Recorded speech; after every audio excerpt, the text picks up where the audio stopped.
Dress up ചെയ്ത് പോകുന്നത് എങ്ങോട്ടാന്നല്ലേ? ഇന്നത്തെ മെയിൻ ആയിട്ടുള്ള ഈ ഒരു എഗ് ട്രേ വാങ്ങിക്കാനാണ് ഇന്ന് നമ്മൾ വന്നിട്ടുള്ളത്. സോ ഇന്നത്തെ മിഷൻ വളരെ സിമ്പിൾ ആണ്. അതായത് ഗ്രീൻ മസാല എഗ് കറിയാണ് കേട്ടോ.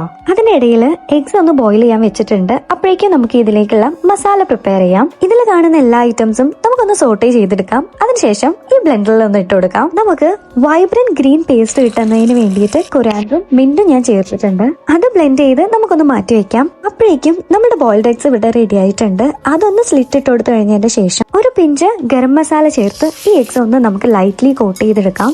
ഇവിടെ നിങ്ങൾക്ക് ബട്ടറോ ഒലിവ് ഓയിലോ കോക്കനട്ട് ഓയിലോ എന്ത് വേണമെങ്കിലും യൂസ് ചെയ്യാം. നെക്സ്റ്റ് ആ സെയിം ഓയിൽ തന്നെ നമുക്ക് നമ്മുടെ സ്പൈസസും കൂടി ചേർത്ത് കൊടുത്ത് ആ ഒരു ഗ്രീൻ പേസ്റ്റും കൂടി ഒന്ന് മിക്സ് ചെയ്ത് കൊടുക്കാം. അതൊന്ന് കുക്കായി വരുമ്പോഴേക്കും നമുക്ക് അടുത്ത പ്രോസസ്സിലേക്ക് കടക്കാം. നമുക്ക് യോഗേർട്ട് ചേർത്ത് കൊടുക്കാനുണ്ട്. നല്ല റിച്ച് ആൻഡ് ക്രീമി ആയിട്ട് ഇരിക്കുന്നതിന് വേണ്ടിയിട്ട് 2 ബിഗ് സ്പൂൺസ് ഓഫ് കേർഡ് ആണ് ഞാനിവിടെ ചേർത്തിട്ടുള്ളത്. ഇനി കുറച്ച് സീസണിങ് ആവാം. ഇതിലേക്ക് വേണ്ട salt, turmeric powder, pepper powder, പിന്നെ കുറച്ച് ജിഞ്ചർ പൗഡറും കൂടി ആഡ് ചെയ്യുന്നുണ്ട്.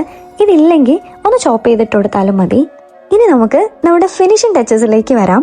ഇവിടെ എക്സ്ട്രാ ഫ്ലേവറിന് വേണ്ടിയിട്ട് ഒരു സ്പൂൺ ഓഫ് ബട്ടറും കൂടി ഞാൻ ആഡ് ചെയ്ത് കൊടുക്കുന്നുണ്ട്. അതിലേക്ക് ബ്യൂട്ടിഫുള്ളി കോട്ട് ചെയ്ത് വെച്ചുള്ള നമ്മുടെ ഈ ഒരു സ്ലിറ്റ് ഇട്ട എഗ്സും കൂടി ചേർത്ത് കൊടുക്കാം. ഇനി നമ്മുടെ ഫൈനൽ ഗാർണിഷ്. ഇതിന് വേണ്ടിയിട്ട് കുറച്ച് കസൂരി മേത്തിയും അതിൻ്റെ ഒപ്പം തന്നെ കുറച്ച് ഫ്രഷ് കൊറിയാൻഡർ ലീവ്സും കൂടി ചേർത്ത് നമുക്ക് പരിപാടി അവസാനിപ്പിക്കാം. സോ നമ്മുടെ ഗ്രീൻ മസാല എഗ് കറി ഇവിടെ റെഡി ആയിട്ടുണ്ട്. ഞാനിവിടെ ഗാർലിക് നാന്റെ കൂടെയാണ് ഈ ഒരു എഗ് കറി പെയർ ചെയ്യുന്നത്. And it was so good.